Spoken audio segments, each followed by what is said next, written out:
nitwikubira mu madini gusa ngo epejere ni epejere ntimurenga hakumbaho Zion Temple ntimurenga harya kuri enapo tukabafungira hariya ikiziba ntikizatemba ahasigaye kizatuzarira imibu n'imisundwe tugomba kureka amazi agatemba nimuyagomera azabyara imibu n'imisundwe n'utundi dusimba bitubere nabi tugomba rero kurenga imbibe zo muri Yudeya haleluya twirinde ibintu byose bishobora kutubloka cyangwa se bikabloka imihamagaro yacu gatatu baravuze ngo niyo chapitre ya nyuma ngo nuko ubwo turebe abatubanjirije mu Mana amen bo muri 11 bo muri 12 turebe ingene bitwaye mu murimo w'Imana turebe n'ingene bawusozereye noneho natwe tugaragaza kwigana gukora nkabo baravuga ku murongo wa 8 ngo Yesu Kristo ko yararejo haleluya ni kwari uyu munsi ni kwazahora no mu bihe bizaza nukuvuga muri mu mvugo ya theology iyo bavuga ngo Yesu wejo hier ni Yesu mu isezerano rya kera aujourd'hui no mu isezerano rishya nabo turabakiriye ngo Imana ibane natwe mbere yo kugira icyo twavuga reka dusabe madame azasengere uyu mwanya tugiye kujyamo karibu gusenga Imana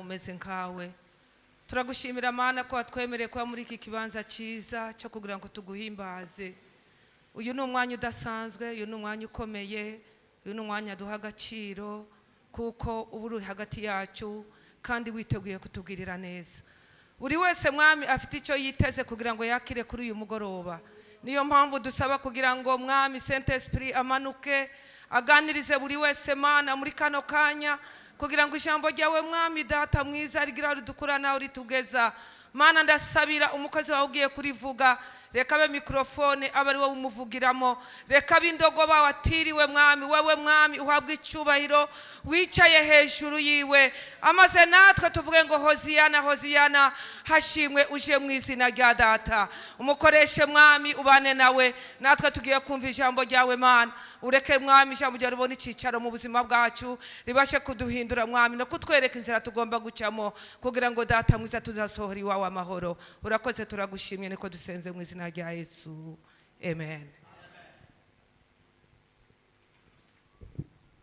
arakoze udushyize imbere y'Imana amazina nitwa Mukwiza Laura niyo mazina ubundi dukorera umurimo w'Imana hano i Bujumbura uyu ni umwaka wa 14 turi hano i Bujumbura nyine gukora umurimo w'Imana turi hano nk'aba missionnaire ariko umurimo twawutangiriye muri Kongo nyuma tuza kujya mu Rwanda nyuma tujya mu Bwongereza nyuma tuva mu Bwongereza tugaruka hano turashima Imana yakomeje kubana natwe muri urwo rugendo rwose rw'ivuga butumwa Imana ishimwe mu mwaka uza wa 2026 tuzaba dufite jubilei y'imyaka 50 muri ministeri cyangwa se twitabye uyu muhamagaro mu mwaka uza uyu mwaka turimo no mwaka wa 49 mu kwezi kwa karindwi umwaka uza tuzaba dufite jubilei y'imyaka 50 muri ministry Imana ishimwe niyo mpamvu twumva dushobora kuganira n'abandi bantu dushingiye kuri iyo experience y'iyo myaka yose umushumba wacu mukuru yitabye Imana Revera Mudagiri nizo mfura zacu aho twigaga ishuri rya bibiri Bukavu muri Pentecote nibo promotion ya mbere twebwe twari promotion ya karindwi urumva ko bari promotion ya mbere twe twari promotion ya karindwi nyuma yabo baza kutubera abashumba bakuru baza kutubyara yazarangije ishuri aba mwarimu mbere yuko ajya kuba reverend pasteur mu Bijombo yarangirije kuri iryo shuri aba n'umwarimu kuri iryo shuri rya Bibiliya icyakora hakoze imyaka mike Bijombo ibiratewe ibaye paruwase kuko yasohokeye rimwe nabijojwe, isokera rimwe na Muzinda, isokera rimwe na Kabara, isokera rimwe n'ibaraka iwacu njewe nari muri paruwase y'ibaraka hari ya Baraka.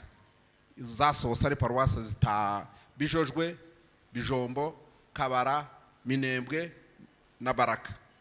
Kuko twebwe twara mu Bibogobogo twegukiye muri paruwase ya Baraka. Ariko narimvuze nti n'umushumba mukuru yitavye Imana yagiye, none natwe nitwe turi inyuma yabo.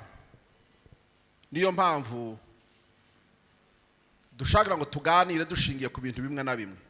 Ndashimira abo twazanye abungeri, madame kuko babivuze n'umushumba, n'umureverend pasteur hari ya iwacu, kandi niwe reba departement y'abagore bo muri Zion Temple ku isi. Zion Temple iri ku migabane 5, niwe coordinatrice ureba abagore bose kuri iyo migabane ko ari 5. No kuvuga ngo cicaro gikuru c'abagore kiri hani Bujumbura. Haleluya. Turi kumwe na Sebastien, niwe pasteur ureba abaririmbyi. Nabonye protocol hari ya Badiama, nabonye Nora hari ya nawe wo muri Azafu. Niyo mpaye mbona imbere yanjye. Turabashimira ko mwaduherekeje namwe. Sinzi hari abandi bice hariya bo muri Zion, ndaho muri Zion nabo ngabo. Nabonye Nora, nabonye Diama, nabonye n'abapasiteri twazanye. Imana ishimwe. Dufite abana 5, nibo bana bacu twabyaye 5, abahungu 3 n'abakobwa 2, kandi bose ko ari 5 n'abakozi b'Imana. Dufite abakazana 2, dufite umwuka umwe, dufite abuzukuru 6.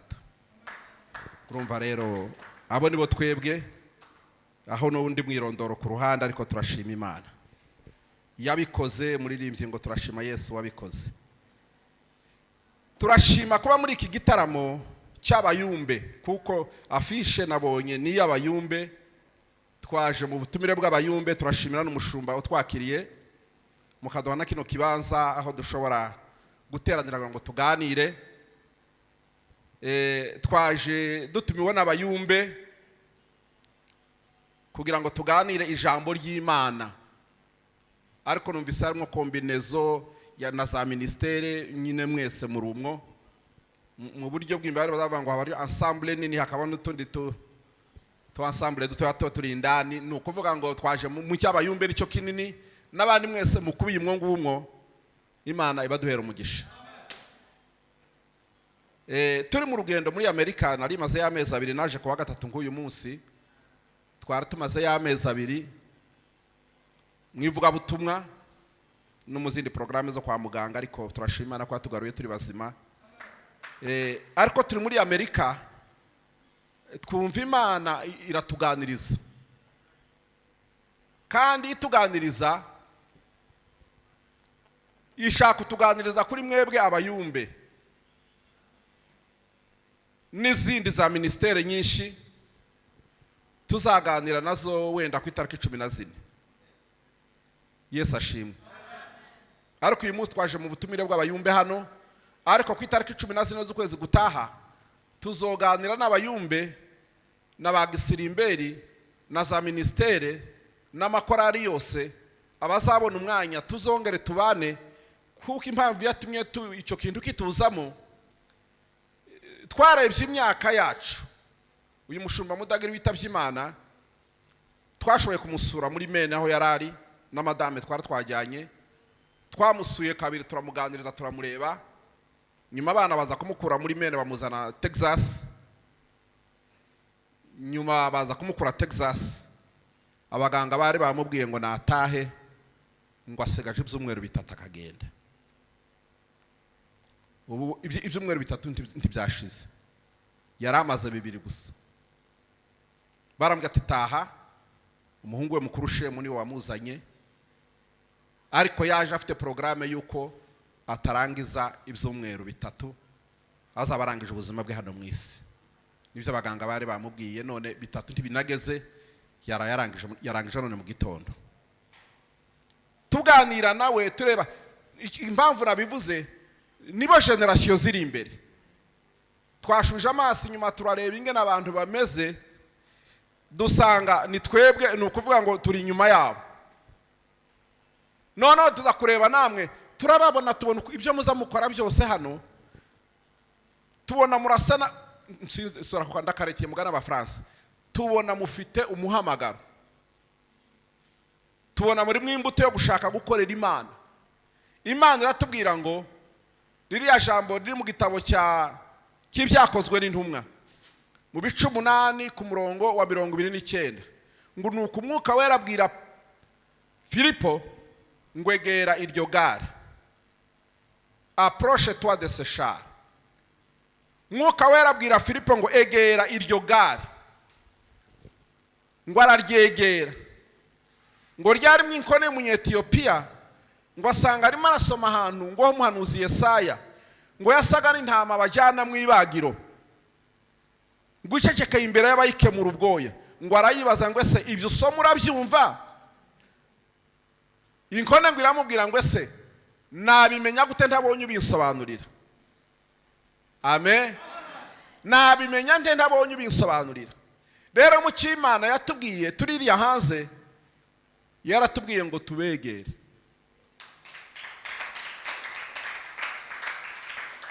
Amen. Tubegere. Niyo mpamvu twateye intambwe, twashatse ngo tubegere, turebe ikibarimo.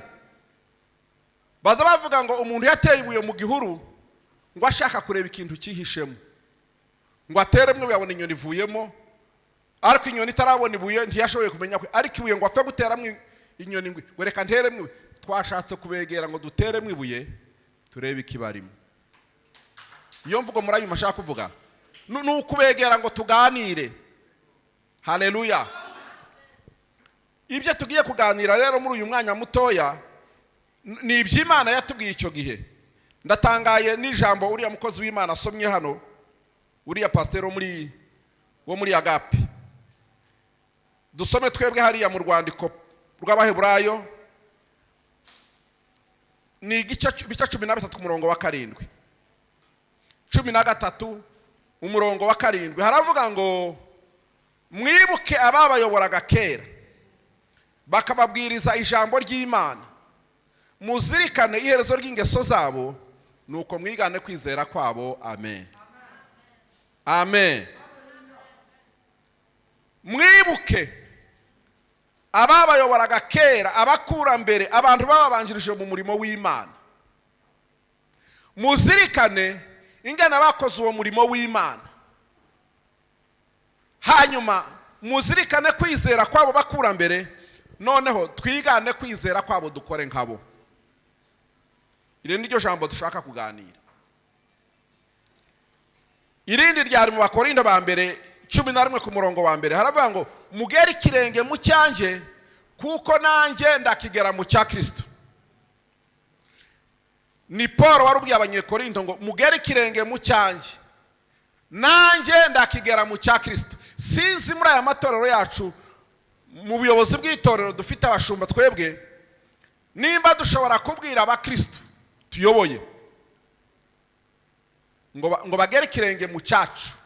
Sinzi iyo mvugo niba twashobora kuyivuga, ariko Paul we kuko yaravuze ngo nuko mw'Abanyakorinto mwe mugaragaza kureba uko ngenda namwe ariko mugenda, murebe uko nkora namwe ariko mukora, nicara mwicare, ningenda mugende, nimpaguruka muhaguruke, ninsimba mugaragaza kunyigana. Ni umugabo wari ufite ama confidence mu muhamagaro, kandi wari ushagaze ku bintu yamenye byo mu nzu y'Imana. Rero ndashaka kuvuga kuri iri jambo abayumbe, authenticité y'iri jambo abayumbe, inkomoko y'iri jambo abayumbe, l'originalité y'iri jambo abayumbe. Kuko turi mu gitaramo cy'abayumbe, abayumbe bimininga, abayumbe birasobanura iki? Iyo twumva ijambo ngo abayumbe ryaje gute, ryavutse ryari, bishaka kuvuga cyangwa se twumva nyine ngo abayumbe, ubundi iryo jambo abayumbe ni kakandu k'igiswahili karimo ni wajumbe wa habari njema, wajumbe ambao wanaoipeleka injili. Haleluya. Ni les envoyés, intumwa. Na abayumbe ni wajumbe ambao waliitwa na Mungu kupeleka habari njema. Bashobora kuba na wajumbe, ashobora kuba umuntu wese watumwe n'abambasaderi buriya bari mu bihugu hanze, nao ni wajumbe ambao wanawakilisha nchi zao mahali hapo. Haleluya. Nukuvuga ngo abayumbe n'abantu bafite message batumwe, kuko mwibubyutse bwa mbere muri za 60 iriya hakurya imurenge yo twakiriye ubutumwa bwiza muri za 60 nico gihe ububyutse bwaje bwinshi cyane. Nono havuka ikintu cya muvema y'abayumbe. N'abantu bagendaga bamamaza bakaririmba ku misozi, bagenda bahamagara abanyabyaha ngo nibaze bihane, kuko murabizi mu mateka y'Itorero ry'Umurenge cyangwa se hakurya muri Kongo, apana n'Umurenge hara muri Kongo, hari ukuntu haje uruhererekane rw'amatorero. Amen. Munyumve nk'abajene, kuko mwebwe abajene muri abanyeshuri, imitwe yanyu ntirajyamwo shuguri cyane, mushobora gufata matiere mukazumva vuba cyane. Ubutumwa bweri wacu Murenge cyangwa se muri Kongo haje katolike niyo ya mbere yabanje hariya, ariko haza kuza amadini y'abaporo. Idini ry'abaporo ryari rivuye mu Bwongereza, ryitwa ngo ni IPMGBI. Niyo Kadafe muza mwumva iyo abantu babayiri iwacu baza ngo kadeza yo kwa Bujanja, ariko yitwaga IPMGBI, Union de Grande Bretagne d'Irlande. Nyuma iza kuba kadeza, niyo yaje mbere. Nyuma yaho kadeza haza abandi bo muri Scandinavia, haza abapantekote bo muri Sweden nabo muri Norvege. Abasepeza ariyo sepake y'ubu ngubu baza bitwa MLS, Mission Libre Suédoise. Niyaje kuba sepeza ubu ngubu twumva ngo yabaye sepake, ariko ikiza iviri wabo yaje yitwa MLS. Nyuma yaho haza, ariko iza ibangikanye na Selpa, ariyo twitaga Seleza kera, ubu ngubu yitwa Selpa. Iyo nayo iza yitwa MLN, Mission Libre Norvégienne, kuko yari ivuye muri Norvege. Nyuma yaho hano mu myaka za 60 haza kuza Methodiste Libre nayo iraza. Izo ngizo zari zifite abazizanye rero kugira ngo bakwize iyo muvema mu bantu, kugira ngo uwo mwuka wari uturutse muri IPMGBI uze muri Methodiste, uze muri Selpa, uze muri Seleza za Sepake, habaye itsinda ry'abantu bita abayumbe. Bagendaga ku misozi bagenda bamamaza ubutumwa bwiza, bagagarara ku gasozi bakavuza kagoma, tugende mu misozi tuvuga ibya Yesu. Haleluya. Abo rero nibo bayumbe. Abayumbe ni abantu bari bafite inshingano zo guhaguruka bakagenda bavuga ubutumwa bashingiye ku ijambo ryo muri Matayo 28 ku murongo wa 19, mugende mu isi yose muvuga ubutumwa bwiza.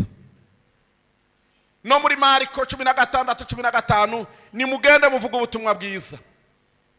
No mu byakozwe n'intumwa igice cya mbere umurongo wa 8, icyakora muzambara imbaraga z'Imana, muzavuga ubutumwa Yerusalemu, Yudeya, Samariya kugeza ku mpera. Aba bantu rero bari bafite inshingano zo kugenda bamamaza habari njema. bitwa wajumbe. Iyo niyo authenticité, iyo niyo nkomoko, iyo niyo originalité y'iri zina ryanyu abayumbe. Rero icyo nshaka kuvuga ni iki? Mwibuke ababayoboye kera batangije umurimo w'Imana b'abayumbe. Murebe ingene bakoze umurimo wabo mu gihe cyabo, nyuma tugaragaza kwigana uko bakoze, turebe ko natwe ari cyo twageraho. Amen. Mwatakaye? Haleluya. Mwibuke ababayoboye kera, bo muri PMGBI, bo muri Selpa, bo muri Sepak, bo muri Methodist n'ayandi matorero.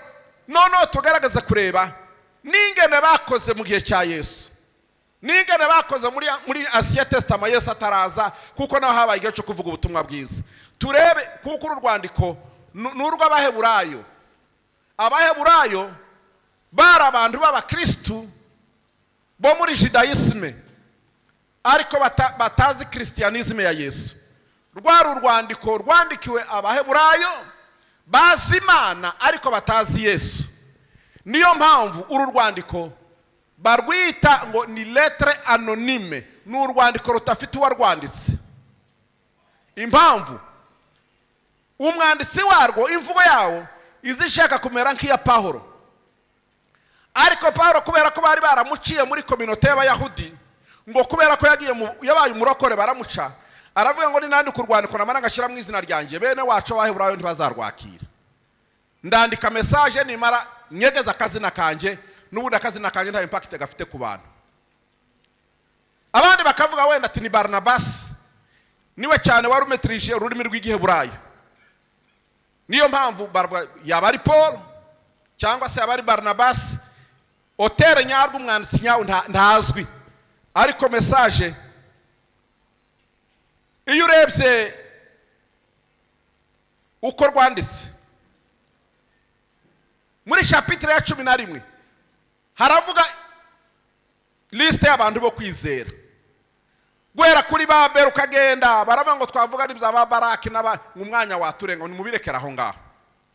Ngwagara muri 12 aravuga ngo none ubwo tuzegurutswe n'igicuca abahamya bangana batya nabahe niba bande muri 11. Muri 13 baravuze ngo niyo chapitre ya nyuma, ngo nuko ubwo turebe abatubanjirije mu Mana. Amen. Bo muri 11, bo muri 12 turebe ingene bitwaye mu murimo w'Imana, turebe n'ingene bawusozereye, noneho natwe tugaragaza kwigana gukora nkabo. Baravuga ku murongo wa 8 ngo Yesu Kristo ko yararejo. Haleluya. Ni kwari uyu munsi, ni kwazahora no mu bihe bizaza. Ni ukuvuga muri mu mvugo ya theology, iyo bavuga ngo Yesu wejo hier, ni Yesu mu isezerano rya kera. Aujourd'hui no mu isezerano rishya. Ejo hazaza no mu kindi gihe natwe mu yindi generation iri hari imbere. Yesu yaba ni wejo hashize, ni uwacu none, no mu yindi generation iri hari imbere. Imana ishimwe. Aba bayumbe kugira ngo bagire impact eriki mu rurimi rwacu, kugira ngo abayumbe bagire ikintu bageraho, ba impacting bazana ingaruka nziza. Ni ibiki bari bujuje, ni ibiki bari basabwa, ni ibiki twebwe dusabwa, ni ibiki bari bujuje abayumbe ba mbere bo muri ariya makominote navuze n'abandi bo mu isezerano rya kera no mu gihe cya Yesu, kugira ngo bashobore ku impacting abantu, bashobore kugira ikintu ingaruka. Baravuze ngo muzuzura umwuka wera. Amen. Muzuzura umwuka wera, nimumara muzaba abahamya Yerusalemu. Amen. Abayumbe bakora umurimo w'Imana neza,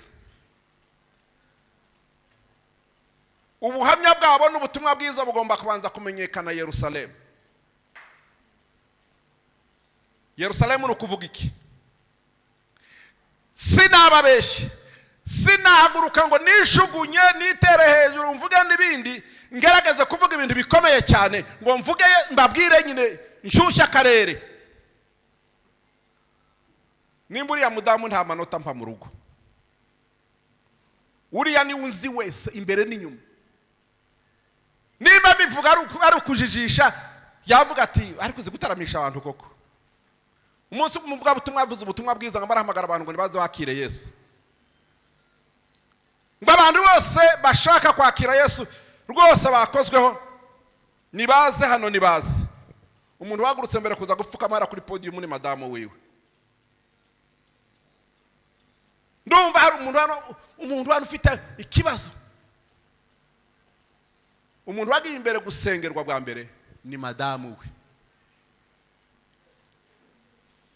Ngo bataye abaza umwate karya nagakino kiwankoza toya nanje nibajije wa mugabo wari kuri podium wavugaga ubutumwa nimba ari wa wundi ntunze mu rugo, kuko kuri podium no mu rugo haratandukanye.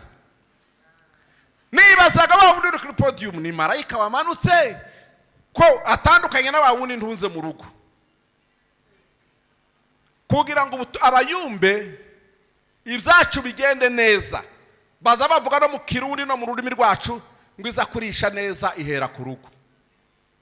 Ntidushobora kwempactinga isi yo hanze Yerusalemu aho turara, barya bavukanye wa mugabo wanje wa mugore wanje babana nabyaye, niba ntarabereye imbuto kugenda neza kugira ngo ubutumwa bugire umurongo, Yerusalemu ni igomba kubanza kubimenya. Nabonye hano muri selection cyane y'abantu benshi kugira ngo mushobore kuza muri Zion Temple iwacu, muze mushobora kwempactinga mugira ibintu muhindura hari iwacu. Abantu mugomba kuba mufite abayumbe ba hano muri EPGL, mufite amanota meza muhabwa n'umushumba mukuru.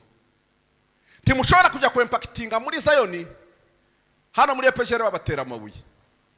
Timushobora kwempactinga ahandi hantu muri kadepa batera amabuye. Timushobora kuba abayumbe bo hanze muri gerzo de zama batera amabuye. D'abord Yerusalem. Amen. Amen. Abayumbe ba mbere bagiraga ubuhamya bw'i Yerusalemu kwa base na banyina kuba bashakanye kubavandimwe no mwitorero no mu karere batuyemo. Tiwatubwira ngo yakuvuga ubutumwa muri Kenya na Uganda, mu Burundi tugufite ukuzi ukundi kuntu. Yerusalemu ya mbere ni hano mu Burundi twebwe tukuzi. Kugusinyira urwandiko biroroshye cyane kugenda kuko tuba tuzi ngo twohereje umuntu nyawe authentique, tuba twohereje pirate umuntu ujya gushyushya akarere. Yerusalemu. Imana ishimwe. Ngo ni Yerusalemu nimara kumenya ayo makuru neza, ngo mutere faze ya kabiri mugende mubwirize abo muri Yudeya.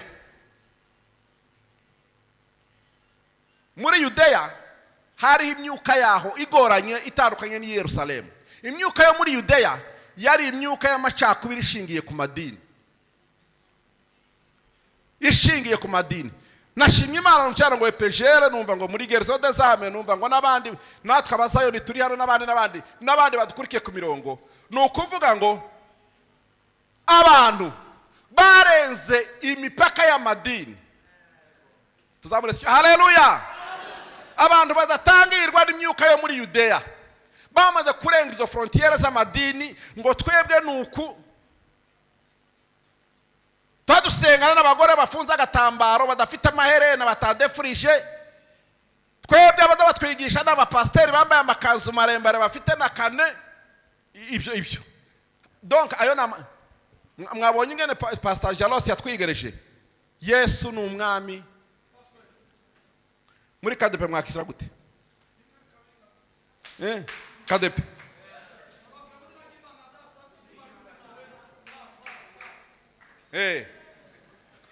Aba Methodiste libre baba yaturiye mbinguni jina ayo na ama doctrine. Yes ashimwe. Yudeya rero izigenda igafrena abantu bijyanye n'ama doctrine baki ngo ariko ni mwuzura umwuka wera. Imyuka muri Yudeya ntizabatangira muzayirenga nayo. ariko abantu bagiye bakifungira mu kazone kabo ntibaba ari abayumbe, baba ari abayumbe b'abanyabwoba, abayumbe bafite kuza impactinga iyi si ya none bakagira icyo bayita n'abantu barenze imyuka yo muri Yudeya. Muri Yudeya ni mu madini, ni mu madoctrine, ugasanga bashyizeho ibihindizo hariya ngo ndi mu birenga. Imana ishimwe, Imana ishimwe. Twebwe turi muri Zion kuva 2000 cyo Gezon tempo yatangiye hano. Abahungu bacu bo muri Zion iyo babengutse abakobwa ba hano muri Ndahango, ni ukuvuga ngo barimbuka bakava iwacu bakagenda hanyine muri, ntibashobora gukura umukobwa ahangaha, ntibikunda. Ndahango ndishobora kubaho umukobwa Pentecote, ndishobora kubaho umukobwa, ni muri Zion. Bigatuma rero abahungu kubera ko bakunze abakobwa barimuka nyine bakajya muri Pentecote. Yaba rero ari umuhungu nawe wo muri Pentecote wakunze umukobwa iwacu, ntashobora kwishyisha muri baraza ngo bamwemerere. Bituma nawe muvinga tukabona baje iwacu ngo turaje twakuza abageni hano iwacu iwanyu, bagashiraho n'imbibi z'urushako. Amen, amen. Reka mvuga kandi ariko si kabi, ni keza cyane kuko nabo zaje muri programme y'Imana. Yesu ashimwe, Yesu ashimwe. Nzambabwira njyewe yuko nashatse ndi pasteur, nashatse ndi pasteur maze imyaka 3 baransengeye ndi umushumba ariko w'ingaragu. Rero agace twari dutuyemo ko mu Bigogo ni iwacu, twari tuzengurutswe n'umwuka wa sepake na methodiste libre gusa, abantu bikabera kwa Mariyamu. Ntiwashoboraga kubona umugeni habe niyo woguciryera. Senga Imana ngo Mana, none se konge nza sinde umufrere, sindi padiri, nkeneye kubaka, nkeneye umugeni. Turi mwivuga butumwa muri 83, ivuga butumwa célibataire ishoboye abantu equipe y'abantu 200. Turi mwivuga butumwa turagenda tuvuga butumwa gusa bisanzwe kawaida, ngo tugera ahantu bita ku Mugeti. Twasanga umugabo w'Imana witavye Imana witwa Kamunege, yitavye Imana uwo mugabo yari umuhanuzi w'Imana pe. Ngo twagera gusaba twakira mu rubunga, bavuze urubunga mu rubunga, baravuga ngo safari yako imefanikiwa, ngo na mchumba bijombo. Yesu ashimwe. Ngo ufite umugeni, urugendo rwa Imana yaruhaye ihirwe, hari muri 83, ngo umugeni wawe ngo Imana yamubitse mu bijombo. Tuza gukora mariage muri 85, uyu mwaka twagize celebration y'imyaka 40 ya mariage. Umfite nshaka kuvuga mu Bigogo iwacu methodiste sepake tibari kutwugurira ngo tubone abageni. Ndasimba ninjirikira bita ndobo ndarenga, ninjira icyo muri mukumva amakuru bavuga ngo mucyo hagati cyakabara cyose yari sepake, ngo njabuke rwerera mu bijombo ntora yuriya muntu.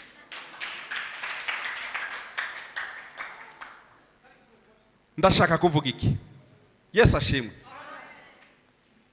Hari amacakubiri yo muri Yudeya yari yararenze, ukwiye kubabwiriza n'ubutumwa, yari yaratwimye n'abageni. Titwashingiranaga no gushingirana, keretse nyine babayumbe babandi b'abanyentege nke nyine batwirwaneho, nibo bagendaga bakinjira muri methodiste bakabombora. Ariko guys, sinari kubombora ndi umushumba. Batwirwaneho baragendaga muri methodiste bakabombora bakara, nuko ababyeyi bakabura icyo bakora bakakosha nyine kubera ko habayeho kwiba za bihehe za rumungu.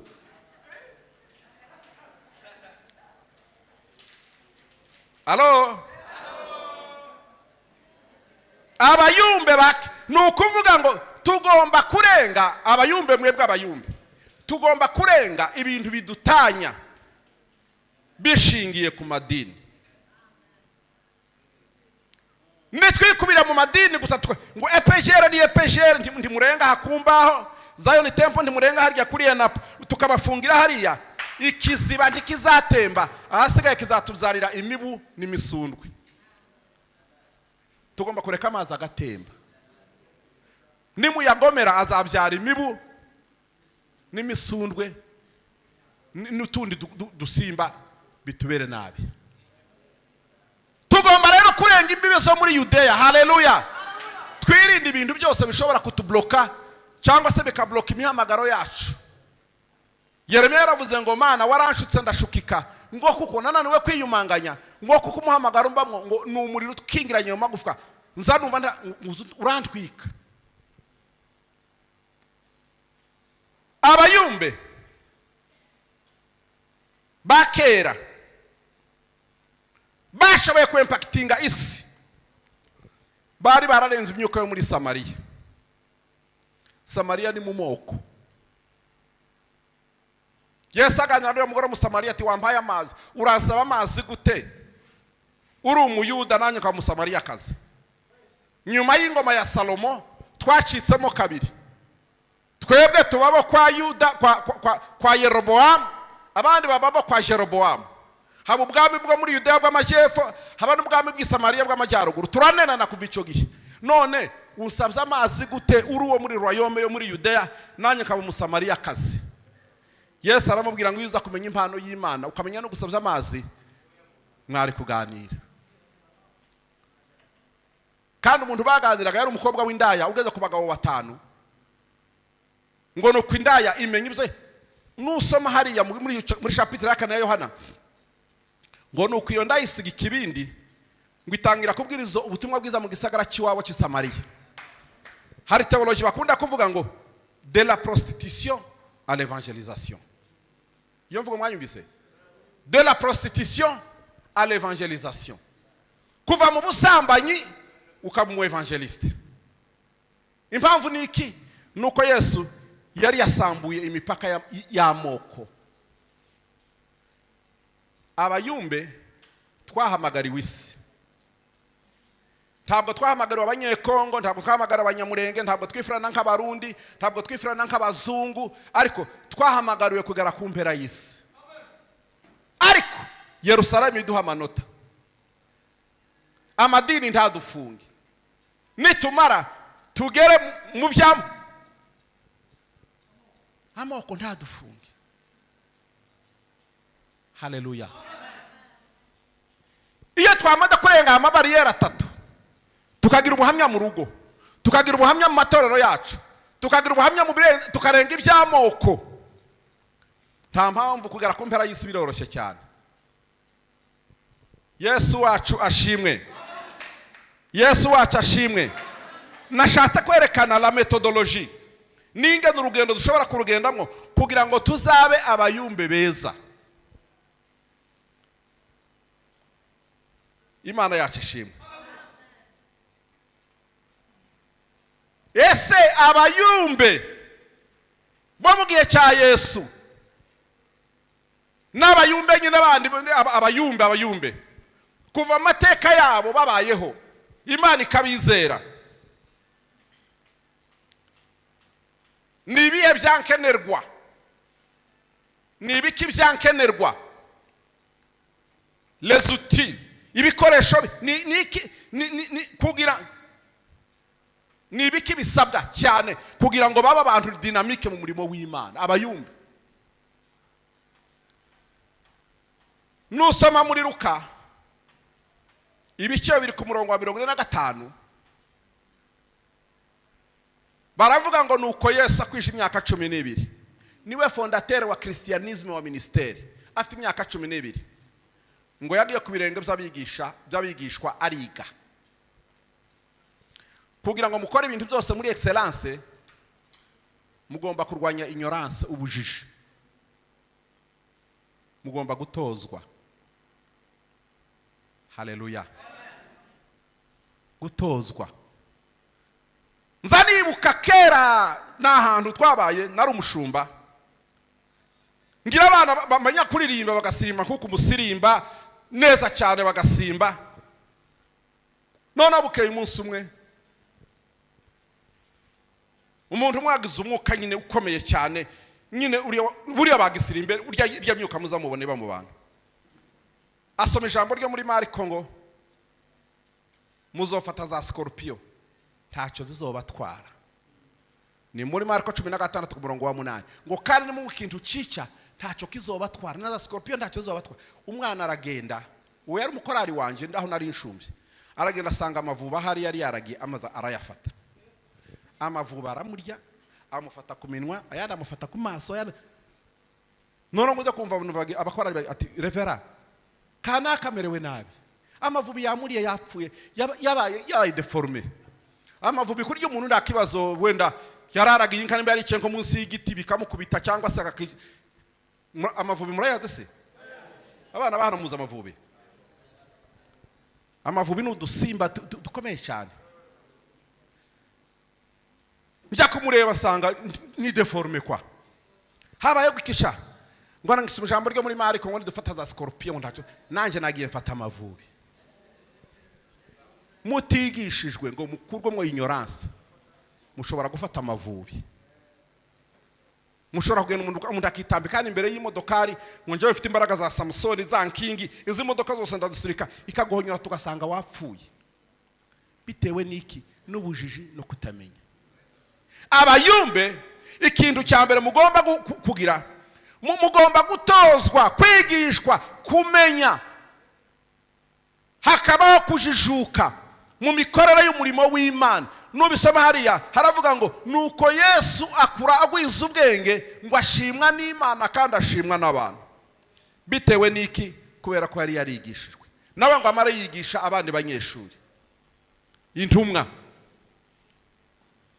azicengezamo viziyo y'ubutumwa bwiza mu kinyejana cya mbere ngo amara agenda ajya mu ijuru, kubera ko bari barigishijwe. Abayumbe bazana ubutumwa mu kinyejana cya mbere, none turi mu kinyejana cya 21. Kubera iki? Ni message twahawe n'abantu bumvise vision. Amen. Mu by'Imana yatubwiye turi hanze yaravuze ngo se bene data bari abana bacu, bari abasamuragwa, bari aba Timotheo, bari aba Elisha, bari aba Joshua, bari dushaka kuzasigira umutamana w'umurimo w'Imana. Mbega ibyo bakora barabizi? Ngiye impamvu tumwe tubahana. Ese ibyo bakora barabizi? Ese ibyo bakora babikora neza? Ese cyo ntibazafata amavubi kandi amavubi akazabamerera nabi? Ntibazakore. Ariko ubujiji burica. Amen. Ikindi apare kugira ubumenyi, abayumbe bakera, haleluya, hari umuririmbyi wavuze ngo mashujaa wote wa Biblia walitembea kwa imani ya kutetemesha ulimwengu. Intwari zose za mbere zo mu kwizera ngo zagiye zinyaganye zisizite umunsi bagera Tesalonika baporaga ngo babagabo bubikisi baraye hani wacu, babagabo bafite reforme batugezemo natwe hani wacu. Abantu bakera bari bafite imbaraga, haleluya.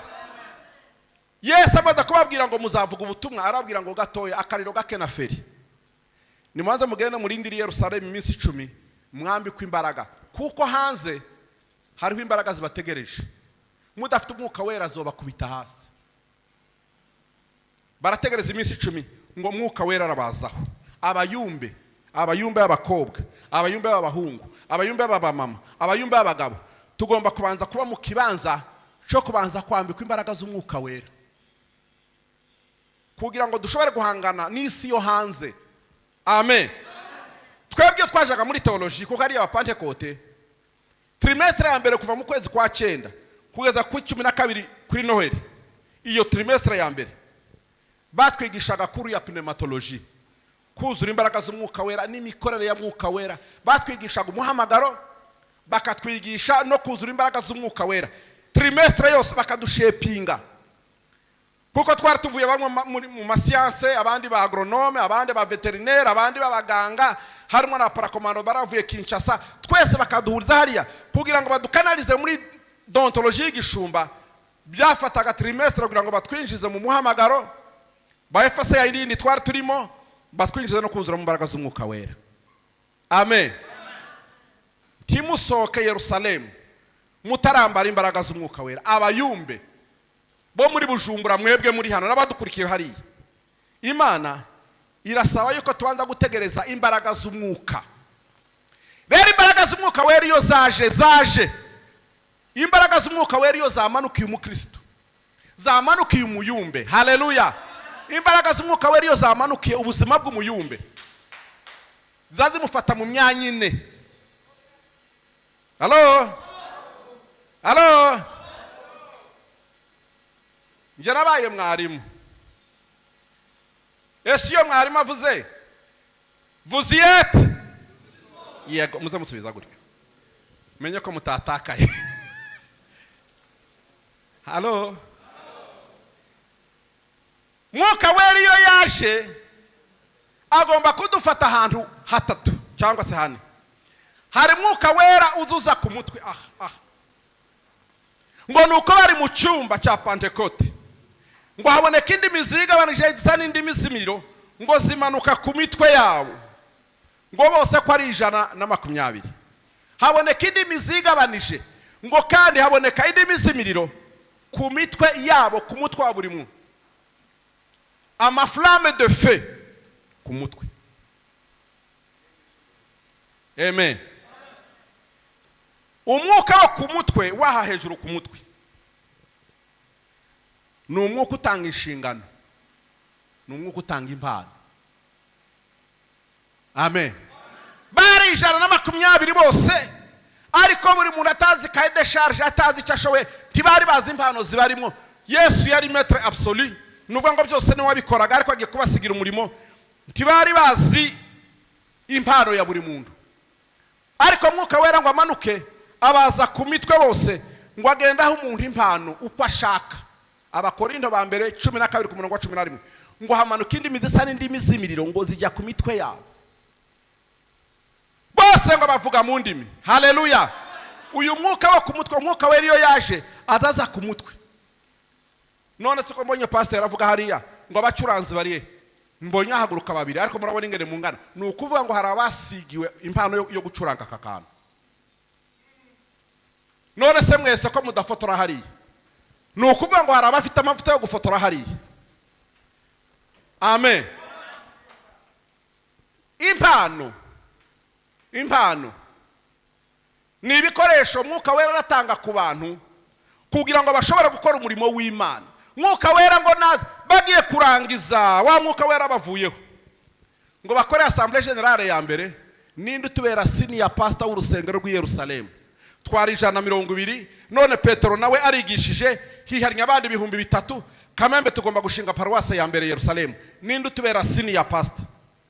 Amatora afata Yakobo. Imana ishimwe.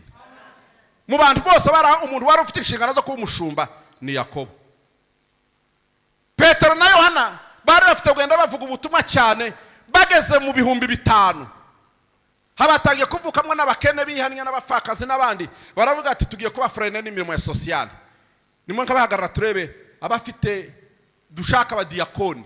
Ni muri 6 tw'ibyakozwe n'intumwa, babashizemo service y'abadiyakoni mu rusengero rwa mbere y'Yerusalemu. Baravuga ngo ariko buzuye umwuka wera, bafite n'ubwenge bwa management bwo kujera imitungo y'ikanisa, buzuye umwuka wera kandi binyangamugayo, batoramwe 6. Imana ishimwe.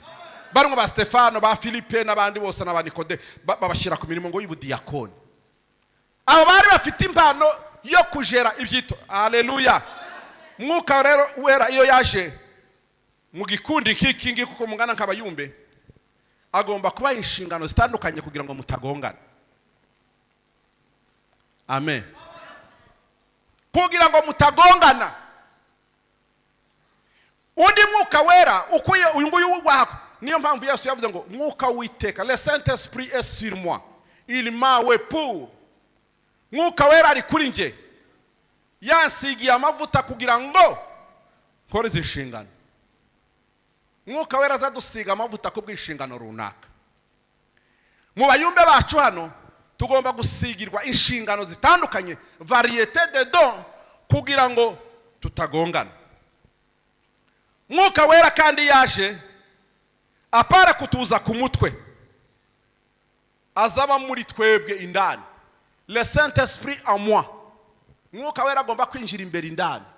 Umwuka w'indani ni umwuka uzurwanya kamere, ukayirandura, ukayirya, ukayikuramwo, wamara ugasiga mwimbuto z'umwuka wera. Umwuka w'imbere ni umwuka uzurwanya kamere n'irari no kwishira hejuru no kwikakaza, ukagira brisema, ukagukura ku mahame, ukabundi muntu. Ariko tubona abantu benshi bavuga butumwa, n'abayumbe benshi, n'abapasteri benshi, ukibaza nimba yarabaye brise. Umunsi umwe abantu barateranye mu giterane kinini cyane, abantu bayoboraga nyine basimba. Nabonye Denise turirimbisha hariya. Shalom. Gitinye muvuze no umwuzukuru. Yesu ashimwe. Amen. Bararirimba, umuntu araririmba, araguruka arasimba. None kubera abandi bari barushye, umuntu w'umugabo aragenda yicara muri cyake bati kananye ngo agaruke aburi kibanza kibayoberwaho kiri. Ese ko nihe nicaye abona umundi muntu yicaye, atari ko nanicaye hanga abona undi muntu yicayeho. Ngatoka pale we imbecile we. Ese uyu nguyu ni wa undi badakuturamisha, none ko arakubitana igipasi ngo toka kule we imbecile. Nta mwuka w'imbere warimo.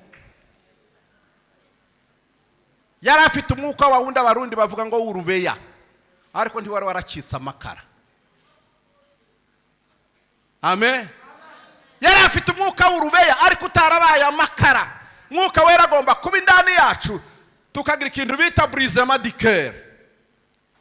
Si njyewe uriho, ni Kristo uriho muri njyewe. Nafanye na haleluya.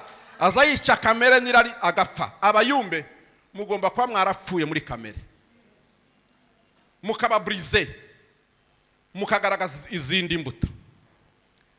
Mwuka wera azabana natwe pamoja. Roho wa Bwana ni juu yangu, Roho wa Bwana ni ndani yangu, Roho wa Bwana ni pamoja nami. Umwuka ugendana natwe ni umwuka udutera ama confidence, tukumva ko mu gikorwa cy'Imana tutari imfubyi. Ni mugende nzaba ndi kumwe namwe. Haleluya. Ni umwuka w'abanyana basheduraka bakavuga bati nimwihakane twacanye itanura karindwi, bakavuga ati niyo mwayicana inshuro 10 turajyamo. Bakabwira Daniel tiyo intare ziragutegereje hari, akavuga ati nta kibazo ni munteyo. Ni umwuka Petro na Yohana bari bahagaze ngo akabwira abacamanza ngo ntidushobora kureka kuvuga ibyo twabonye n'ibyo twumvise, nuhagurukije kiriya kimuga nidushake mu ducamanza. Ni umwuka udutera ama confidence. Haleluya. Ntitugira ubwoba imbere ya situation na circumstance. Mwuka wera yaturimo yica kamere. Mwuka wera yari kumwe natwe aradutinyura. Mwuka wera yari ku mitwe yacu adusigira inshingano, kandi ibintu tukabikora muri excellence. Imana yacu ishimwe. Imana yacu ishimwe. Mwuka wera ngiye kugera ku izindi ngingo zibirya. Haleluya. Abayumbe apara kuba buzuye umwuka wera. Amen. Ndakamaze ngumba kuri kariya kantu ko kumwuka wo kumutwe. Hari abantu bazaba mu nzu y'Imana batazi ico bahamagariwe, batazi nico bashoboye, batazi nico, bakaba gusa abantu b'indorerezi mu nzu y'Imana. Munyumve mwabayumbe mwe, namwe mwese abari hano n'abasho. Mu nzu y'Imana ntabwo turi indorerezi. Nous ne sommes pas des observateurs, mais nous sommes des acteurs. Tituri abantu bareberera gusa, ariko turi abantu bahamagariwe kugira ngo dukore umurimo. Tituri indorerezi, ntabwo turi bantu bindeba, ni ukuvuga ngo twahamagariwe gukora umurimo w'Imana. Kugira ngo tumenye icyo dukora, ni ukuba twarabisigiwe tugasaba Imana ngo Mana duhe icyo dukora. Umvira irindi jambo. Abayumbe. Haleluya. Abayumbe n'abantu, amen, bagendera mu buzima bwejejwe, dans la sanctification, mu buzima bwejejwe. Ntidushobora kwepakitinga iyi si yo hanze. Nimba ubuzima bwacu biranditse muri Matayo muri 5:14 ku murongo wa 16 ngo muri umudugudu ubatse hejuru y'umusozi, muri itara riteretse hejuru y'imeza. Paul aravuga ngo muri urwandiko rusomwa n'abantu bose n'inkandagira bitabo ariko zizemenya gusoma ibyapa. Haleluya. Muri urwandiko rusomwa n'abantu, muri itara riteretse hejuru y'imeza ngo ritanga umucyo, muri igisagara cyubatse hejuru y'umusozi. Iri jambo Yesu yarivugiye ni muri Galilaya, iyo ugeze ku nyanja ya Tiberiya, aho yavuga ayo magambo ni hasi ku mazi. Igisagara cy'Galile kiri ku gasozi, ni nko kubera bari kuri college. Harazamuka ni kukarengera hejuru kagera muri za mugongomanga. Kandi muri Israeli igisagara baza basiga amarangi gusa yera amazu yose. Noneho yicaye hasi aho mu kiyaya, ngo arebe uwo musozi, aravuga nti mubona kuri kiriya gisagara kimeze, namwe niko muzamuboneka mu isi. Kiriya gisagara ntigishobora kwihisha. Uko kiriya gisagara kidashobora kwihisha, namwe niko mudashobora kwihisha mu bisi. Amen. Ngo abantu nibabonye imirimo yanyu myiza, kakuriye tubona kiriya gisagara, ngo bashime data wo mu ijuru. Amen. Ubuzima bwejejwe indani. Umva mbabwire gira dutambuke. Abayumbe bakera, Mose Imana yaramubwiye ngo kwetura inkweto, ikuremo ibirato, ngo kuko ahugeze nahera. Umuhamagaro w'abayumbe ni umuhamagaro wejejwe. Icyo kibanza iyo gitambukiyemo cy'abayumbe ni ikibanza cejejwe. Icyo Imana igushaka ni ukubanza kwikuramo ibintu bisa n'ibirato. Ibirato babwiraga Mose ni umunyegiputa yari yasize yishe, ahungira Imidiyani amara y'imyaka 40. Nono Imana ngo imuhamagarira avuga ati kugira ngo dukolabore nawe nka kamarade, urabanza wambure urupfu rw'uriya muntu wishwa mwisha mu musenyi. Wamwishugira ngo ntaba ariko nje narakubonaga. Ambura ikirato. Icyaha kiza gikurwayo n'imyaka 40. Icyaha kiza gikurwa nuko hari distance wahunze ukajya kuri. Icyaha kwihana si ubuhanga cyangwa guca mu bwenge, keretse kwemera ko umunyabyaha.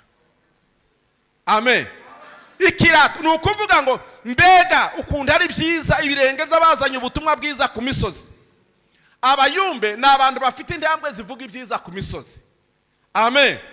Ariko mu gitabo cy'imigani hano ngo hari abagabo b'interanya, ngo bateranya bavandimwe, ngo bazamenya kuvugisha ibirenge. Murabiza aho hantu. Abagabo b'interanya ngo baze kuvugisha ibirenge. Wagera kwa Seba ni umukorari wanje n'umupasiteri wanje, kabirwa ikintu cyabaye, nawe ari umuntu wagira mubwira kabona twakoranaga na Jalos, mu mwanya kabona Jalos aranyikupya aragiye. Hari umuntu wagiye aramwongorera amudute, hari abagabo bazi kuvugisha ibirenge. Mwabayumbe mwe, aho muzagera hose ibirenge byanyu bizabigenda bivuga amakuru meza.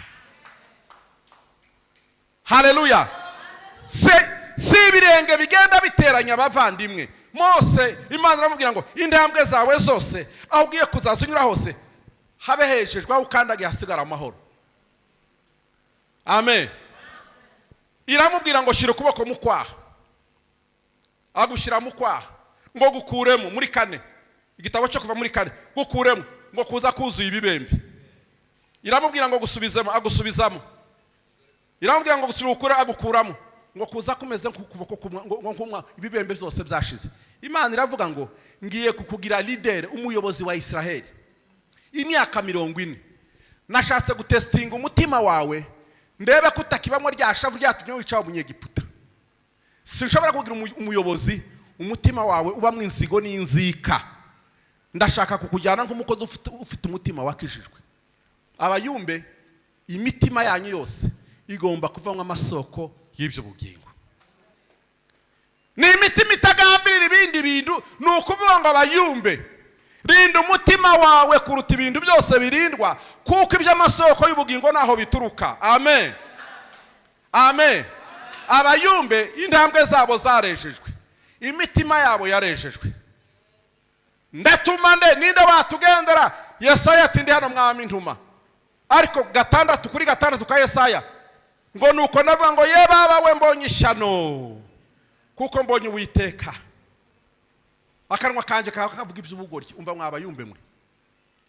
Chapitre ya mbere, ya 2, ya 3, ya 4, ya 5 ya Yesaya. Yesaya ari umuhanuzi, ariko aza guhura n'Imana muri chapitre ya 6. Ariko niwe wivugiye ngo iminwa yanje yuzuye ibibi, ndi umunyaminwa yanduye. Umuntu adaho umunyaminwa yanduye mu gice cya mbere, cya 2, cya 3, cya 4, cya 5 ari umuyumbe. Arataka ngo nuko marayika marayika azana ikara ry'umuriro ngo amucisha ku munwa, ngo aravuga ngo riri guciye ku munwa ngo urahumanutse. Ijwi ngo risubira ngo none ndi natuma Yesaya tugutanyishe ndemeye ngaho ntuma. Haleluya. Ngo agera muri chapitre ya 7 yamavuga ngo dore umwara azasaminda azabyara umwana tuzamwita Emmanuel, Imana iri kumwe natwe. Atangiye guhanura amagambo atumbereye kubera iki ibinwa yabaye purifiye. Amagambo yanyu yose y'abayumbe abasize umunyu kugira ngo mumenye ingene musubiza abantu bari hanze. Abayumbe ntabwo ari barutwitsi, ntabwo ari abantu bavuga ibi, oya n'abantu bafite amagambo yubaka. Muri Yesaya ngo nuko yeme nimubwira abantu banje amagambo ngo abaremesha mu mitima yabo. Mwabahamagariwe abayumbe. Amen. Amen. Mu buryo bw'ibitambo batambaga ibintu byinshi muri Israel. Ariko mu gitabo cy'Abalewi muri 11 ku murongo wa 29 Imana iragenda ibwira Aroni n'abantu be babatambye ngo dore ndabihanangirije mu bintu mutazatanga mu nzu y'Imana n'udusimba twitwa amareptile. Murabizi muri zoology kutatwita amareptile, murayaza amareptile muri zoology. Ngo amareptile ngo ariko izo reptile zose ngo arimo hamwe reptile yitwa chameleon n'akamvutabi uruvu. Akwasima murakazi uruvu chameleon. Ngo chameleon ndi mukayitambe ngo impamvu mutazoyitamba ngo ifite amakosa ane. Impamvu mutazemera kuyishyira mu gitambo chameleon ngo itsizwe n'amakosa ane. Ngo mwitegeko ry'ibitambo nzemera igitambo gifite ibara rimwe, inyoni imwe y'ibara rimwe, intama y'ibara rimwe, inka y'ibara rimwe, intama y'ibara rimwe. Ikintu cy'ibara rimwe gusa nicyo cyemeye kuza kuba ibitambo. Ariko ikintu multicolore cy'amabara menshi tikizemerwe. Chameleon rero itsindwa no kwitagira ibara rimwe. Chameleon wishize muri iki cyatsi ihita ihinduka vert. Uyiteruka ikubita muri aya maflare ihita ifata amabara yose. Uyijugunya hano ku makaro isa n'ahangaha kubera yuko ari multicolore. Nta muyumbe uzugenda uhindura amabara uzunezeza Imana. Amen. Ugomba gusa na Yesu mu gitondo, ugasa na Yesu ku murango, ugasa na Yesu aho tukuzi, ugasa na Yesu nyuma hirya y'imisozi aho tutakubona. Amen. Nico ariko wa wundi ugenda uhindagurika Chameleon kubera turayiya nta mukozi w'Imana ugenda uhindagurika ufite amabara menshi uzanezeza Imana.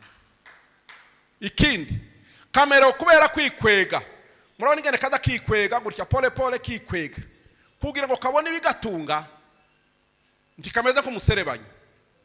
Umuserebanya uza wiruka giye twinjira umaze kuzenguruka inzu yose. Ariko Chameleon izigenda itera akaboko igatera akaboko yamara ngo ikagira karimi karekare ikakarekura karekare kagera nka isaze yaza gutambuka akabakara yikweze ikinyugunyubu kagira nukuvuga ngo Chameleon igira ubumara ku rurimi. Niyo mpamvu Yesaya yavuze ngo indimi zacu n'amagambo yacu yose agomba kuba yejejwe. Hari abantu bafite intumbi zisazi ku ndimi zabo.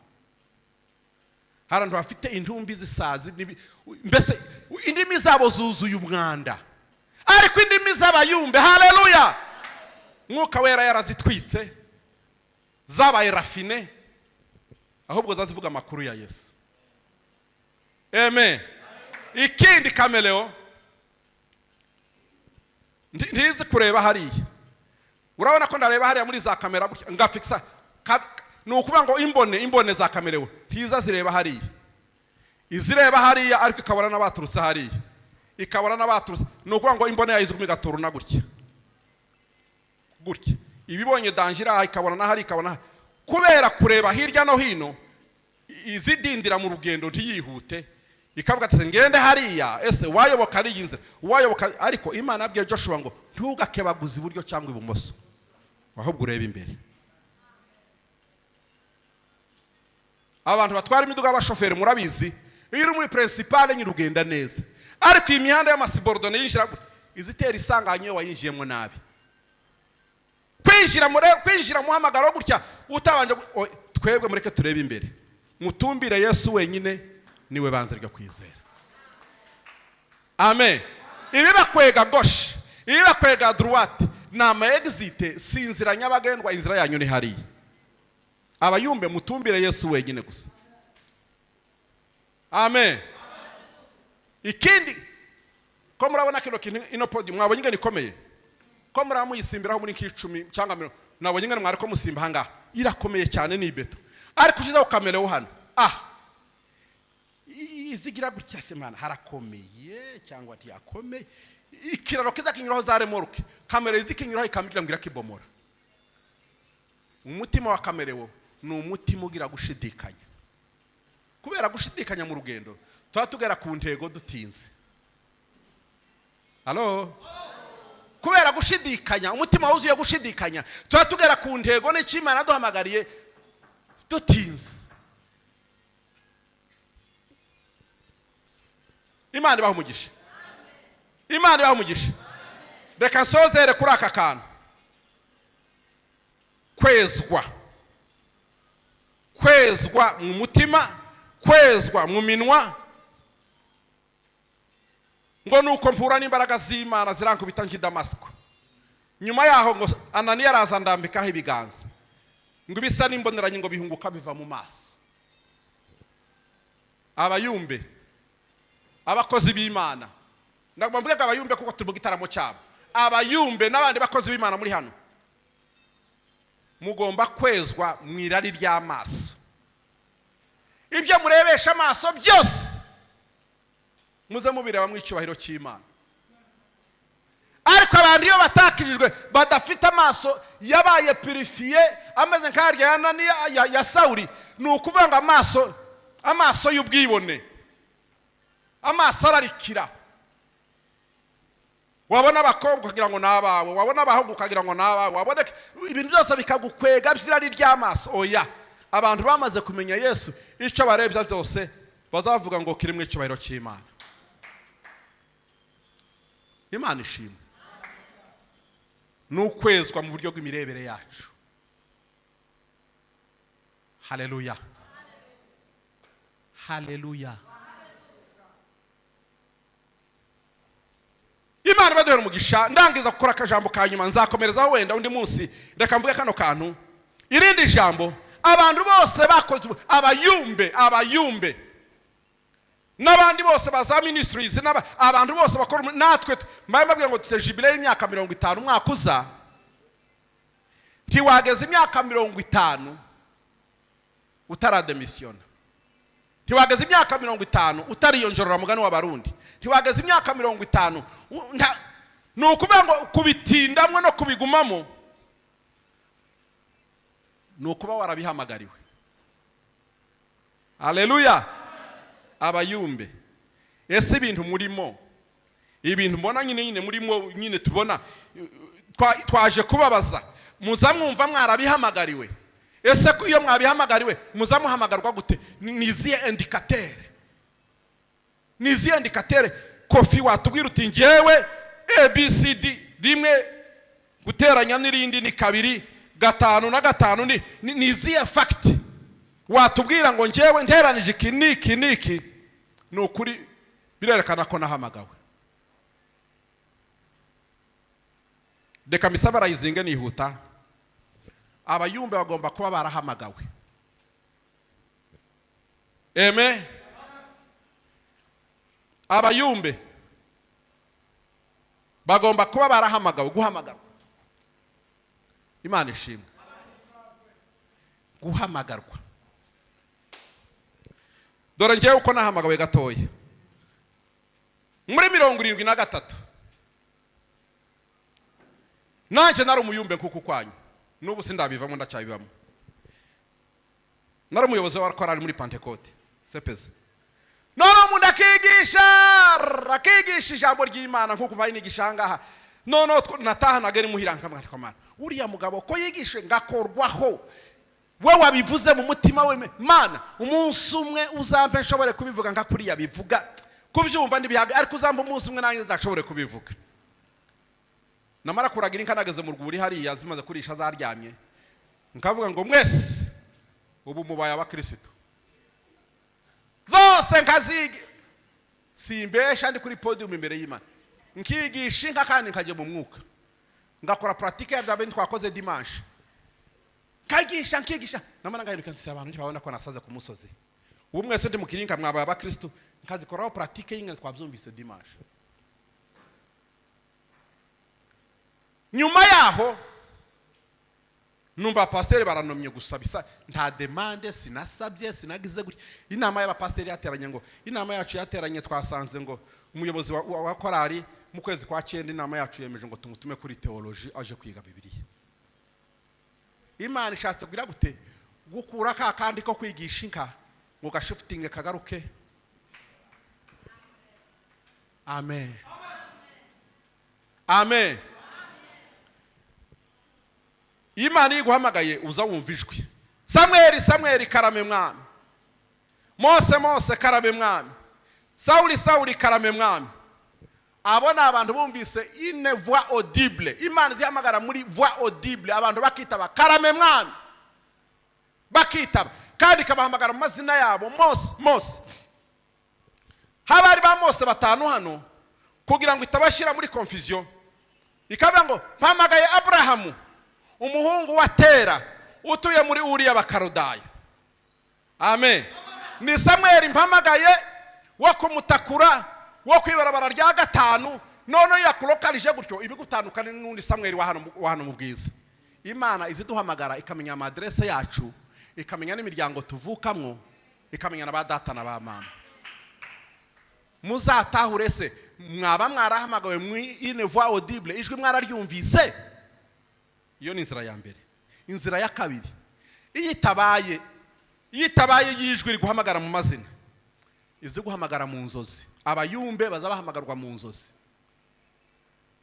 Paul ngo abana bariko baragira gutya mu nzozi ngo Imana iramubwiye ngo bagira gutya mu nzozi ngo buri Abraham hamagaye nje kubatabarira i Makedonia mu nzozi. Amen. Petero ngo araryama ngo abona ikintu kiramanutse ngo kigishuka cyuzuye mu dusimba ngo ngaho rye arikangura ngo kiramanuka kabiri ngo ngaho rye ngo amara Petero aravuga ngo utu tureptile ni ikizira mubarewe ntitwa turya turiya dusimba. Imana iramubwira ngo ntukaze wita ibyo nahumanuye kubyita ibizira. Impamvu nuko yari mubwiye ngo aje kwa Cornelio umunyamahanga. Amen.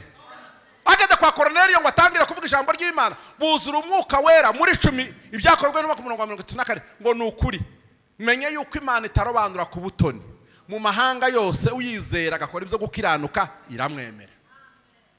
Umuhamagaro wajyanye Petero kwa Cornelio nuwo kurota. Umuhamagaro wajyanye Paulo i Makedonia nuwo kurota. Imihamagaro ya ba Samuel na ba Mose na ba Yesaya na ba Sauli ni ya voix audible mu mazina yabo karame mwami. Abayumbe mwararose. Abayumbe mbega hari ijwi mwumvise ryabahamagariye imirimo y'Imana. Amen. Icya gatatu iyo hatabayeho kurota iyo hatabayeho kumvijwe habaho ikintu bita ngo ni voix nominative. Abashumba twebwe negereye Seba ndamubwira ntariko njyewe nakubonyemo ko ugomba kuba umushumba kadufasha nguhaye ibyumweru birugendo bitekereza uzampe réponse hamwe na madame. Nyuma baraza barambwira ati twabaye convaincu ariko ntugire ngo hari abandi nabwiye baravuga ati twe ntabyo twiyumvamo. Nagiye mbwira uyu barabyanga. Iyo mihamagaro ni twebwe abungeri ni twebwe turatumenya icyo ushoboye. Uriya mwana tukamushyira muri protocol nka buriya turamuzi wacu kwa mu protocol mwiza. Uriya mwana wundi Nora turamuzi nawe muri Azafu tuza handa azafitinga akaririmba neza tukavuga ngo wewe ntujye aho garuka hanga tuza handa ashobora guhagarara muri korali nijwe ashobora kuri turabizi. Haleluya. Ayo mavoix nominative abakinnyi b'umupira bazabahagarara mu kibuga abazi kwataka abazi guhagarara muri defense bagahana umupira n'abazi gufata izamu. Uzi gukina na gauche mushize muri droite aratsindwa. Ushobora gupanga abantu mu kibuga. Twebwe abashumba ni twebwe tuba tumenye imihamagari barimo tukamenya nk'abakinnyi tukabashira mu magoro tukabashira mu izamu tuba tuzi ngo twabashize kandi murakina neza. Haleluya. ni bande bagiye muri uwo muhamagaro? Ni Timoteyo. Timoteyo nta kintu yarazi, yari afite kwizera kuva muri nyirakuru no muri nyina gusa, ariko ntiyarazi ko ashobora kuba bishop. 16 tw'ibyakozwe ndimo ngo nuko Paul ahanyuze mu ivuga butumwa ngo aramushima musaba ababyeyi, keneye umukozi muri Efeso, mwampuye umwana wanyu nkamujyana, ngo aramujyana mugira pasteur. Nawe yaje kugaragaza uwo muhamagaro na Tito, ariko bamaze kugera mu nshingano baravuga ati se burya ntitware twiyizi aya mavuta twari tuyafite angana gutya. Voix nominative. Abayumbe badabaca bugufi bakarinda yuko baba orienté n'abashumba babo. Icyakane ni ukugira ishyaka. Ishyaka. Wivu wa nyumba ya baba. Haleluya. Ishyaka ry'inzu ya data. Ishyaka. Abantu bagize umuhamagaro w'ishyaka. Ni Dawudi yakurwana na Goliyati. Aravuga ati uyu muntu watutse Israeli yakatuka n'Imana yacu ndamwica. Aravuga ati Imana abanye nanje ndwana n'idubu n'intare ngiye kurwana, yinjiye mu muhamagaro w'ishyaka kandi agera ku ntego yica Goliyati. Amen. Esther niko yabwiye, yaravuze ati mugende Mordecai ugende ubwira abayuda bose biyiriza ubusa, nanje ngize umuhamagaro w'ishyaka, duhangana n'umuntu witwa Hamani ushaka kudukora genocide, turebe ko icyo tugeraho. Bamukuraho baramurandura. Bitewe niki? Uriya n'umuhamagaro w'ishyaka. Intumwa nubwo Petero Yesu yari yarazikuyeyo, ariko zagaho zikorana ishyaka rikomeye cyane. Haleluya. Umva mbabwire, abantu bafite umuhamagaro w'ishyaka n'abari abantu bose numvise mwavuze bariya bose nabahamagawe n'Imana kugira ngo bagere ku musaruro nyawo. Haleluya. Haleluya. Mwibuka babayoboraga kera bakabigisha ijambo ry'Imana, mwigire ku birenge byabo. Samuel yagize ijwi ry'Imana gatatu, akaza kwa Eli. Agira gutya kangahe akaza kwa Eli, kuko Eli yari afite inararibonye muri ministeri. Aravuga ati uyu mwana yahamagawe n'Imana, none ryongera kuguhamagara uvuge ngo vuga umugaragu wawe ndi hano ndumva. Amen. Umva mabwire batangaje mwabayumbe mwe. Uzi ko Samuel Eli yauri yansu umuhamagaro wa Samuel, kandi Samuel agiye kumuramplasa. Yereka Samuel yarahagurutse mu mwanya wa Eli. Eli ngo yaramaze guferinga, naho Finehasi naho Fini bamaze guferinga. Imana ishaka kumuramplasa, ituma Samuel kandi akagaruka kwa Eli, kandi Eli nawe umva mbabwire, abayumbe beza bakora umurimo w'Imana. Bwana asifiwe sana. Nabashobora kugenda munsi y'ibirenge bya Eli. Twege Imana yatubwire ngo tuzabere ba Eli. Tugaragaza kwerekana umuhamagaro wanyu n'icyerekezo. Haleluya. Haleluya. Ejo ni Imana niduhamagara kuko yahamagaye Nowa mudagiri, tuye tugira ahantu duterera ikoti, reka gutakara mu butayu, rize ritakara ku bitugu by'abana nabo baritore barikoresha. Imana ishimwe. Imana ishimwe. Turiho none tuzosaza, nitudasaza tuzitaba Imana, nitutitaba Imana dushobora kujya mitation ahandi hirya, ariko ifoko tuba dufite ba Timoteyo, ba Joshua, ba Elisa, bari abandi bose tuzasigira umwitero. Kugira ngo tubasigira umwitero nuko tuzaba twarabatoje. Umutima wacu urabakunda. Haleluya. Umutima wacu urabakunda.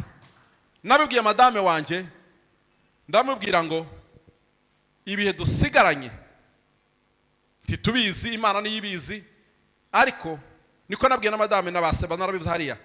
Ubu muhamagaro wanje mfite muri iyi minsi mfite nuwo kutabwiriza, ni umuhamagaro wo kwigisha. Kandi sinzigisha muri Zion, nzigisha n'ahandi hose muri za ministeri n'ahandi hose, kugira ngo dutoze basamuragwa. Haleluya. Muri basamuragwa. Amen. Muri basamuragwa muri uyu murimo. Yesu ashimwe. Yesu ashimwe. Yesu ashimwe. Reka ndangiza akaranjemo. Umunsi umwe muri 83 urwo rugendo nagiye nyine Imana ikampereza mu mugeni iriye. Na selection y'abantu tugera tuvugana ubutumwa. Ndavuga nti wewe nzavuga ubutumwa kuko rwa rugendo rw'ukwezi n'inusu. Sinshobora kuvuga ukwezi n'inusu ngiye nyine. Wewe tuzofatanya mwivuga butumwa. Nawe uzadufasha mu ndirimbo. Nawe uzadufasha mu masengesho. yari amasina abanyamasengesho abaririmbyi n'abandi dufatanya muri mwiza. Muri abo ngabo ngena ntoranya nk'abana b'abakobwa babiri bavukana. Bara abakobwa babiri ise ntiyari yarabyaye abahungu, yari yarabyaye abakobwa gusa, bagakora imirimo y'abahungu bagakora imirimo y'abakobwa. Allo vous y êtes? Nono hari mu kwezi nyine kwimuhira ko kurinda ibigori, inkima, uburojo, za nkima zazone ibigori. Abo bana bagombaga yisaravuga ati ndi mujyana na Mukwiza muzogaruka musange ibigori byarashize. None abana barambwira ati pasteur, nari pasteur w'urubyiruko, none se data yatwangiye ngo kandi hari inkima itugoye yamaze ibigori. None nari sakaranye icyumweru kimwe dusenge. Haleluya. Sinzibagirwa imbere y'Imana mbivuze akagatoti mane. Turasenga dusengera abana b'abakobwa kuko nabona gato ushobora kujyana nabo bazi kuvuza ipendo bakaririmba neza. Muri ya masengesho umwana iyo yagiye kurindiriya hamanuka egle niki, hamanuka inyunda iramanuka iramanuka ikubita yankima, iramanuka ikubita yankima. Umwana arahunga ariruka afata ikubita yankima ineza inkima irahwera. Umwana ngo amaraje kuvuga ati data no sinzi kiryo cyabati inyunda yagiye bayita inyunda ati yakubise inkima nanje nahuze nimba zasagaye zona ntumbaza. Ise ngo agereyo asanga inkima yapfuye ayijyana mu babembe. Turagenda tumara ukwezi n'inusu ibigori birera nta yindi nkima iraza. Amen. Kubera iki Imana yarishatse kubohora wa mukobwa, kuko Imana abaraga ko wingira akamaro mu murimo. None Imana iza yica inkima ngo tujye mwivuga butumwa. Haleluya. Ibiziriko byose bigufasha nibishobora kukwitambika imbere bigatuma udakora umurimo w'Imana. Hari Imana ishoboye byose. Iyo Imana igufiteho umugambi nta biriho. Haleluya. Imana baduhera umugisha. Mwakoze kutwumva no kutwihanganira. Reka ducumbikira aha ngaha tuzavuga ibindi, ariko twarusha tuvuga ngo abayumbe turabakunda. Mwibuke abayoboraga umurimo w'Imana, turebe ingene bagiye bawurangiza, twigane kwizera kwabo. Amen. Kandi Bibiri kwijivuga rero si Biblia ni imvugo y'abantu nyine bazavuga ngo qui aime la science, ushaka gutera imbere yemera no gukosorwa. Amen. Biravuga hariya mu Filipi 2:3 ngo nuko umuntu wese muri twebwe yoye kwizirikana ubwo azirikane n'abandi, ngo kandi buri muntu wese aza yumva yuko mugenzi we hari icyo amurusha. Ngo uyu saba tumara imyaka 11 na madame wanje n'abari abana ba Diama bari hari, nzamara ukwezi muri Zion, ndi umushumba mukuru, nzamara ukwezi ntagiye ku gatuti cyangwa se kagenda yo rimwe, ngashira y'abantu ndebe ko bakora yayobora nabi cyangwa se yabwiriza nabi kamukosora mu giko.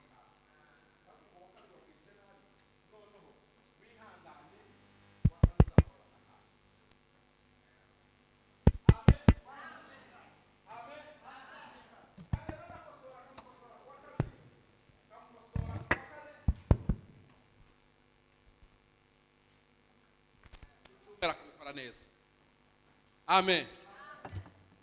Njewe Mukwiza Lora imyaka 49 n'ukuri kw'Imana imbere y'Imana. Sinzangira insecurity y'abanyamuhamagaro, singira insecurity, singira umutekano muke w'abanyamuhamagaro bari mu isengero ryacu.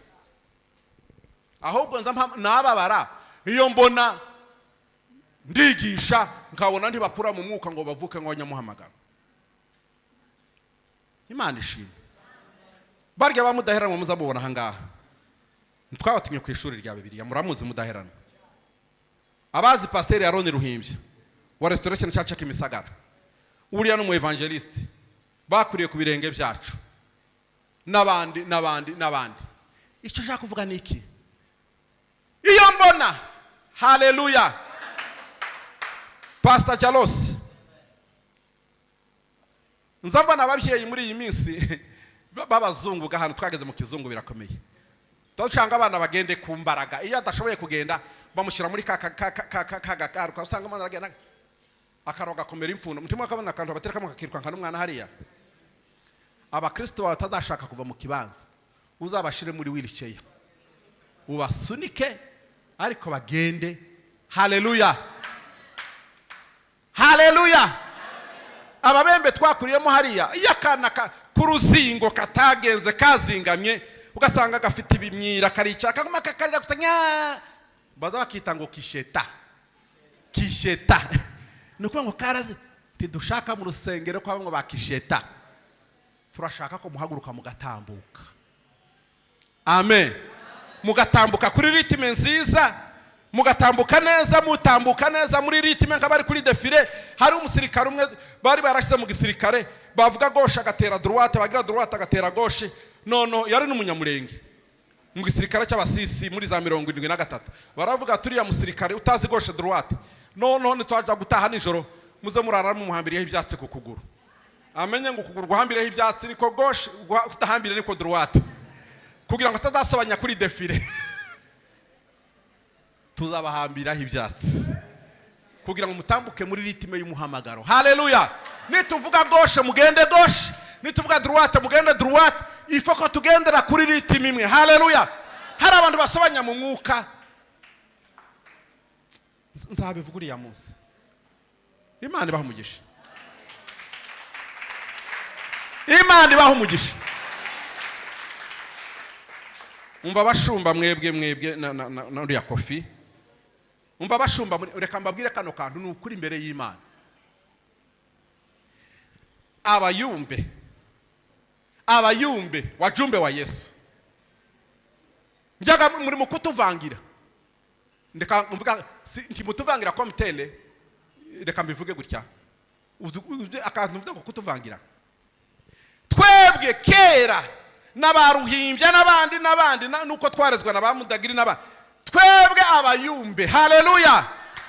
Kitwasirimbaga nkuko umusirimba ngori tumara tuvuge mu ndimi z'ibimeme twandikaga twarasirimbaga mwuka wera kavuga tukandika kandi akatubwira amakuru. Amen. Amen. Iryo ni ibanga rya bakofi wenda n'abandi bafatanije umurimo. Ariko abayumbe habijwe ry'Imana timwosirimba bene akakageni. Mudaheranwa yagurutse kabiri mu rusengero araguruka agaca muri sharpante hariya muri sharpante agatebukira hariya akaguruka agaca mu idirisha akagwa hanze tukabona aragarutse hariya. Ndashaka kuvuga iki? Babayumbe baza basirimba bamara Imana ikavuga. Haleluya. Bamara uko Imana yavuga. Dore nguriya madame bagira agatimu yabo y'abanyabijombo. Uriya we ntagabanda barakiri mutoya yaratarabaho. Bagira agatimu y'abayumbe bagenda giriya. Haleluya. Imana ikababwira bakazana ibintu bamara akabwira bamudagire na bamuzehe bose akavuga ati iyo twagiye gusenga dore uko Imana yatubwiye nibi. Ku mugorora aho nari nshumbye muri Kadeze ku mugorore ibubembe twagiraga mu muhana wose twagiraga umugabo umwe w'umupagani babiri ndagira ngo babapagani. Twavuga ngo turiyiriza kuwa gatanu nawe akavuga ati sinshobora kurya abana bagize batariye nabambaye umugabo umwe akagenda kunywa akanyangiriya.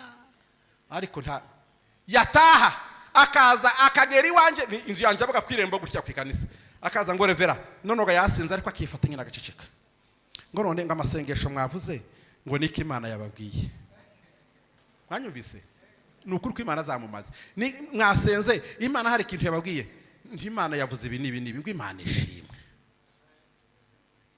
Yagiraga bakazana bagashakira nk'ubunebwe muri korari akaza akabarega ngo revera ngo nkuregeye abakazana banje ngo njewe ndi sekuru ngo baza bazana abana bose babansigeho ngo bagende muri ngo ariko nibataza kwiga muri korari ngo kubera impamvu z'abana ngo ndabareze ngo baza basuka ku buriri bwanye nzabarera njewe sekuru ariko baze kuririmba muri korari.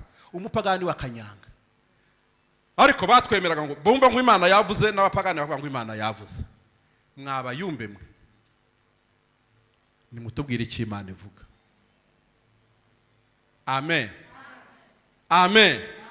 muze musimba muguruke mugende mugeririya muvuze piano ariko mana we muze mugende twebwe ryari ipendo nakagoma nakagondera nibindi ariko nyine Imana mwebwe mufite synthetizer zivuga amajwi yose muze mugenda musimbe ni mumara muze mutwegere nkabungere mukavuga muti kumwiherero twari turimo dore ki Imana yavuze niki amen mu gitaramo cyanyu Imana imanuka ivuge. Turagushimiye Mana yacu kutugiriye neza muri iki gitaramo. Twabanye n'abayumbe n'abandi bose bateraniye hano n'abari abadukurikiye online. Wewe uri omnipresent, uri hano kandi uri hariya. Abatashoboye kwatendinga ngo bagere hano umwuka w'Imana basangeyo. Twigana abakurambere bacu dukore nkabo. Haleluya. Twigire ku birenge byabo. Nitutabivamwo tutaguyisara Mwami uzaburi kumwe natwe. Turagushimira ko abanye kuturabo kwizerwa kwa duha umurimo wawe. Niko dusenze mu izina rya Yesu. Amen.